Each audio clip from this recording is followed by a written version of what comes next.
തന്നെ അതിനുള്ള സാഹചര്യം നമുക്ക് ഇവിടെ ഒരുക്കി തന്നു എന്നുള്ളതാണ്. ഇനി ശരിക്കും പറഞ്ഞ RCMന്റെ ജേർണി ഞങ്ങൾക്ക് തുടക്കം മുതല് ഇങ്ങനെയൊക്കെ തന്നെ ആയിരുന്നു. മുർസർ പറഞ്ഞ പോലെ 2005 സാർ ഒരു ഈ RCMലെ മെമ്പർഷിപ്പ് എടുത്തപ്പോ ഞാൻ ഒരിക്കലും വിചാരിച്ചില്ല സാർ അതിനൊരു പ്രൊഫഷൻ ആക്കി എടുക്കും എന്നുള്ളത്. 2006 വലിയൊരു പ്രോഗ്രാം ബാംഗ്ലൂരില് അറ്റൻഡ് ചെയ്തപ്പോ അദ്ദേഹം എടുത്ത ഒരു തീരുമാനം എന്നെ മാത്രമല്ല എന്റെ കുടുംബാംഗങ്ങളെയും ഒക്കെ ശരിക്കും പറഞ്ഞ അക്ഷരാർത്ഥത്തിൽ ഞെട്ടിച്ചു കളഞ്ഞു. 2 വർഷത്തോളം 2006 2007 എന്നൊക്കെ പറയുന്നത് എന്റെ ജീവിതത്തിൽ ഞാൻ ഓർക്കാൻ പോലും ഇഷ്ടപ്പെടാത്ത കാലഘട്ടമാണ്. കരഞ്ഞുകൊണ്ടിരുന്ന ഒരു കാലഘട്ടം. അന്ന് ഒരു കൗൺസിലിംഗ് തരാൻ, അതായത് RCM ഇങ്ങനെയൊന്നും അല്ല. അന്ന് ഞാൻ കണ്ട RCM എന്ന് പറഞ്ഞാൽ എനിക്ക് നിങ്ങളോട് പറയാൻ പോലും പറ്റില്ല.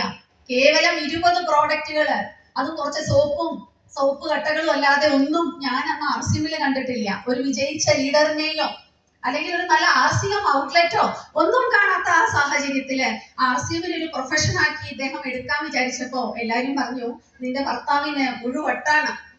അപ്പൊ അത് കേട്ടിട്ട് ഒരു ഭാര്യയ്ക്ക് എത്ര നാൾ ഇരിക്കാൻ പറ്റുമോ അല്ലെ? 2 വർഷം ശരിക്കും കരഞ്ഞു തീർത്ത ആ സമയത്താണ് 2008 ഇതുപോലൊരു വലിയൊരു പ്രോഗ്രാം കോഴിക്കോട് വെച്ച് അറ്റൻഡ് ചെയ്യാനുള്ള ഭാഗ്യം എനിക്കുണ്ടായത്. അന്ന് ഞാൻ മനസ്സിലാക്കി മൂർത്തി സാർ എടുത്ത തീരുമാനം എത്രയോ മഹത്തരമായിരുന്നു എന്നുള്ളത്.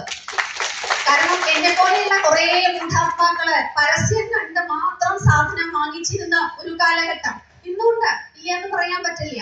പരസ്യത്തിൽ നമ്മുടെ ഇഷ്ടപ്പെട്ട നായകനോ നായികയോ ഇതാണ് നല്ല സോപ്പ് അല്ലെങ്കിൽ ഇതാണ് നല്ല പേസ്റ്റ് എന്ന് പറഞ്ഞാൽ നമ്മൾ അവർക്ക് കീഴടങ്ങി അത് ആ ഉൽപ്പന്നങ്ങൾ വാങ്ങിച്ച് ഉപയോഗിക്കുന്ന ഒരു ശീലം.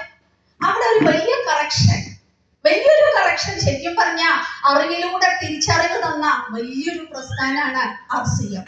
ഞാൻ വിചാരിച്ചിരുന്നു MSc B.Ed ഒക്കെ ഉണ്ട്, ഭയങ്കര അറിവാണെന്ന്.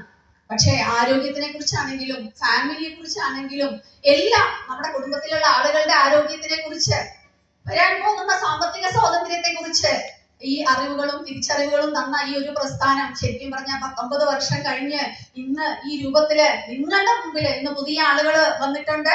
ശരിക്കും പറഞ്ഞാൽ ഞാൻ പറയും നിങ്ങളൊക്കെ ഒരുപാട് ഭാഗ്യവാന്മാരും ഭാഗ്യവതികളുമാണ്. കാരണം ഇന്ന് RCMനെ കുറിച്ച് വാതോരാതെ പറയാനുണ്ട്, ഒരുപാട് കാര്യങ്ങൾ.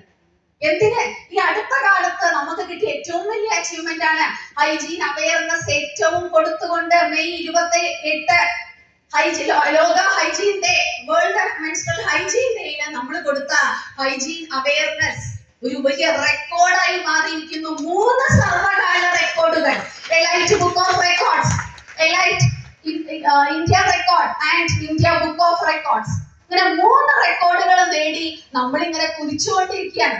അതിനു മുമ്പ് ഗാമ ഓറൈസിനുള്ള അംഗീകാരം കിട്ടി. ഏറ്റവും കൂടുതൽ ഡോക്ടേഴ്സ് അംഗീകരിച്ച ഏക ന്യൂട്രാസ്യൂട്ടിക്കൽ ഉൽപ്പന്നം, അതും റെക്കോർഡ് കരസ്ഥമാക്കി. അതിനു മുമ്പ് നമ്മുടെ ഏറ്റവും വലിയൊരു ഭക്ഷണ സംസ്കാരം പഠിപ്പിച്ചു തന്ന വലിയ സെഗ്മെന്റ് ആണ് ഗുഡോട്ട്, അതിന് അംഗീകാരം കിട്ടി. ലോക തലത്തിൽ അന്താരാഷ്ട്ര തലത്തിൽ സെക്കൻഡ് പ്രൈസ്, ഒന്ന് ആലോചിച്ച് നോക്കൂ, സെക്കൻഡ് പൊസിഷൻ എന്നൊക്കെ പറഞ്ഞാല് നമുക്കത് ഇമാജിൻ ചെയ്യാൻ പറ്റണം. ഗ്ലോബൽ വാർമിംഗ് റെഡ്യൂസ് ചെയ്യുന്നതിൽ പ്രധാന പങ്ക് വഹിച്ച ലോകത്തെ ഏറ്റവും വലിയ സെഗ്മെന്റ് ആയിട്ട് ഗുഡോട്ടിനെ ഈ ലോകം മുഴുവനും അംഗീകാരം കൊടുത്തു, 2ാം സ്ഥാനം നൽകിയിട്ട്. ആലോചിച്ച് നോക്കൂ, നമ്മൾ ഇന്ന് RCM എവിടെ എത്തി നിൽക്കുന്നു. അതുപോലെ നമ്മുടെ TCG കഴിഞ്ഞ മാർച്ച് 8 ലോക വനിതാ ദിനത്തില് ഡയറക്ട് സെല്ലിംഗ് ഇൻഡസ്ട്രിയിൽ വർക്ക് ചെയ്യുന്ന വനിതമാരെ എല്ലാ സ്ത്രീകളെയും ക്ഷണിച്ചുകൊണ്ട് ഡൽഹിയിൽ ഒരു വലിയ പ്രോഗ്രാം കണ്ടക്ട് ചെയ്തു. 10,000-ഓളം സ്ത്രീകള് തിങ്ങി നിറഞ്ഞ ആ ഒരു ഹാളിൽ വെച്ചിട്ട് നമ്മുടെ TCയെ ആദരിച്ചത് 2 മുഖ്യമന്ത്രിമാരും മുൻ cabinet minister Smriti Irani madam അടക്കം TCGക്ക് ഒരു സ്പെഷ്യൽ അപ്രീസിയേഷൻ അവിടെ കൊടുക്കേണ്ടായി. എന്താ കാരണം? 1 ലക്ഷത്തിലേറെ സ്ത്രീകൾക്ക് വരുമാന മാർഗം തുറന്നു കൊടുത്തതിനാണ് നമ്മുടെ MD TCGയെ അവിടെ ആദരിച്ചത്. ആലോചിച്ച് നോക്കൂ, ഇന്ന് പല രാഷ്ട്രീയ പാർട്ടികളും പല നല്ല കാര്യങ്ങൾ ചെയ്യുന്നുണ്ട്. പക്ഷെ ഇത്രത്തോളം ചെയ്യാൻ ഞാൻ കരുതുന്നില്ല ഒരു രാഷ്ട്രീയ പാർട്ടിക്കോ ഒരു വ്യക്തിക്കോ ഒരു പ്രസ്ഥാനത്തിനോ ഒരു ട്രഡീഷണൽ ബിസിനസിനോ ഒരു ഡയറക്ട് മാർക്കറ്റിങ്ങിനോ ചെയ്യാൻ കഴിയാത്ത തരത്തില് ഇന്ന് RCM വാനോളം ഉയർന്നു കഴിഞ്ഞു എന്നുള്ളതാണ്. അതുകൊണ്ട് പുതിയതായിട്ട് വന്ന ആളുകളുണ്ട്, ശരിക്കും RCMനെ മനസ്സിലാക്കുക. മോൻ പറഞ്ഞത് കേട്ടല്ലോ, MBBS പഠിച്ചുകൊണ്ട് ഇരിക്കുമ്പോഴേ ഞങ്ങൾ കൊടുത്ത അഡ്വൈസ്, നീ ഡോക്ടർ ആവാൻ ഒക്കെ പഠിച്ചോ, അറിവ് നേടിക്കോ, പക്ഷെ നിന്റെ പ്രൊഫഷൻ RCM ആയിരിക്കണം. ഏറ്റവും നോബിൾ ആയിട്ടുള്ള പ്രൊഫഷൻ ഏതാണെന്ന് ചോദിച്ചാൽ ഒന്നേ ഉള്ളൂ, അത് RCM RCM. എല്ലാവർക്കും എല്ലാവിധ ആശംസകളും. ഗുഡ് RCM, ജയ് RCM.